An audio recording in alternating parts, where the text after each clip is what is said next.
And find those shoulder circles forward, up and back. Then bring your energy, your awareness to the midline, hugging the inner thighs in, finding that lift through the pelvic floor. We inhale, sweep the arms all the way up and overhead. Think about that energy that's running from the crown of the head to the tip of the tailbone. Then uncurl the back toes and root firmly down through the back foot. Yay, inhale in deeply. Exhale, release it and let it go.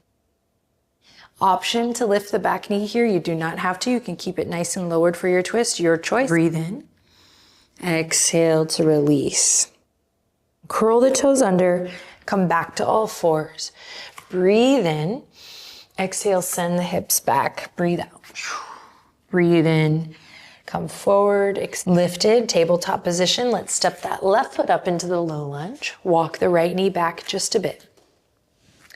Take a second here. Find your footing, and then we'll lift up, extension. Exhale, send the hips back. Inhale, come forward.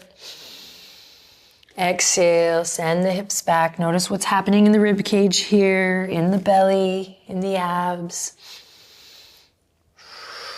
Good, the next time you're